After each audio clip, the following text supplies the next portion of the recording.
Nathan Zegura here at Heinz Field, where the Browns lose to the Steelers 38-7, falling to 4-2 on the season. The Steelers going to 5-0. And while this game was billed as something we had not seen in a long time, 4-1 Browns, 4-0 Steelers, unfortunately what we saw was all too familiar to Browns fans. After the defense did a good job on the Steelers' opening drive, holding them to just a field goal, Baker Mayfield threw an interception that was returned for a touchdown by Minkah Fitzpatrick on the Browns' opening possession.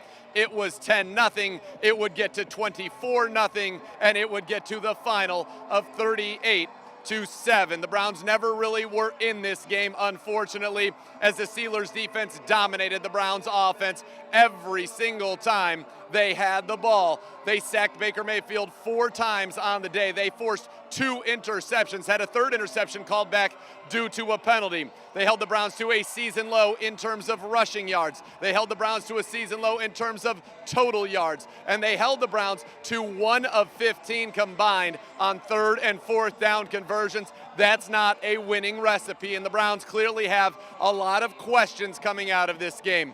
The cream of the crop in the AFC North, it's the Baltimore Ravens, and it is the Pittsburgh Steelers. The Browns have played both of those teams, and neither time was it close. The question remains, can this team play from behind? We know the formula: get the lead, run the football, and win. But when you fall behind early, it is hard to stick with that formula, and the Browns today were simply outclassed by the Pittsburgh Steelers. They'll have an opportunity to get their first road win of the season in the division next week against the Cincinnati Bengals, but today did not go the way anybody wanted to. On the field, frustrations and emotions boiled over on the sidelines, and Kevin Stefanski's got to get this team back on track, back focused to go to Cincinnati and take care of business. Still looking to get to 5-2. Remember, you're still at 4-2. That is good. But in your division, clearly the Browns still have a long way to go to be on the level of the Ravens and the Steelers, who are at the top of the AFC North. For complete coverage on this game, keep it tuned to ClevelandBrowns.com